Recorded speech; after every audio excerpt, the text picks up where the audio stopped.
Hello and welcome back to Life's Biggest Questions. I'm Ron Mackenzie Lafergie. With London under frequent threat of terrorist attacks, including photos depicting the Elizabeth Tower burning, many question the consequences of an attack on the Great Tower and the famous bell inside it. Would it happen? What would happen as a result? Let's explore. If you're looking for more hypothetical videos, check out our biggest what ifs playlist on the channel. Now get ready, it's time to ask the question, what if Big Ben was attacked? First, I think it's time to clear up a common misconception about Big Ben. Many believe Big Ben to be the name given to the beautiful clock tower. However, it's actually the name of the famous bell found within the tower, which until recently had been ringing on the hour since 1859. I definitely didn't just learn about that this year. Definitely. When pondering this, there is one bit of information that is highly relevant to this question. The Elizabeth Tower, the clock tower that contains Big Ben, has been under construction for almost a year, with 3 more years planned. In this time, Big Ben has not been ringing. This may make the attack less likely now, since any prospective bombers would likely want to wait until it was fully operational before destroying it, so the act could have greater impact. On top of that, tours have been suspended for the duration of the refurbishment, so if the attacker's motive was to take lives as well, this would not be a good time to do so.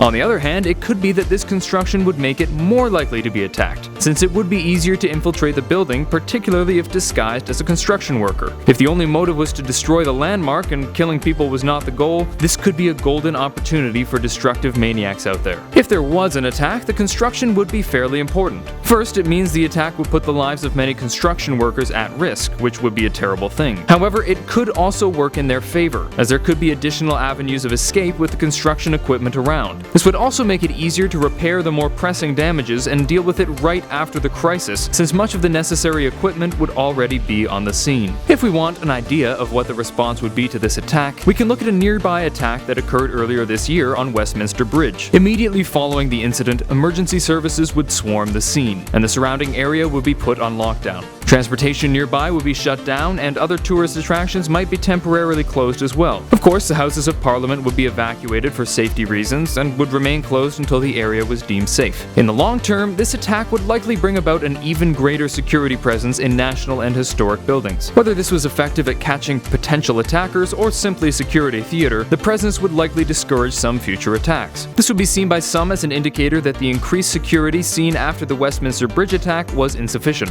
There's also a chance that the laws surrounding terrorism would see a tightening. This was seen following past attacks, both in widening the offenses looked at and increasing the penalties for certain offenses. Another attack on such an important landmark could lead to further increases in this respect. Finally, if the attacker was apprehended, they would be in for a rough time. If, like with the Westminster Bridge attack, the attacker or attackers died in the attack, their name or names would be plastered in headlines across the world. This is viewed by some to be a negative thing, with claims that the press might inspire others to follow suit in order to gain infamy. If the attacker was caught and put on trial, they would likely be punished very harshly, which should be a surprise to no one. If convicted, it would be shocking if they didn't receive a life sentence, likely with no chance of parole, otherwise known as early release. Some would call for capital punishment of the attacker, with a recent poll claiming that almost half of Londoners are in favor of the death penalty for terrorism. However, since the death penalty was abolished in 1965, this would likely be out of the question. And now we return to our question, what if Big Ben was attacked? Well, for one thing, it would set back the construction quite a bit. Aside from that, however, it would set off a number of security concerns. Other landmarks and important buildings would be shut down, and nearby transportation would be suspended. In the long term, this would likely lead to a beefed up security presence in these places, and potentially a tightening of terrorism-related laws. If the person was captured, they would likely be imprisoned for the rest of their life, although a lot of people wouldn't be quite satisfied with that.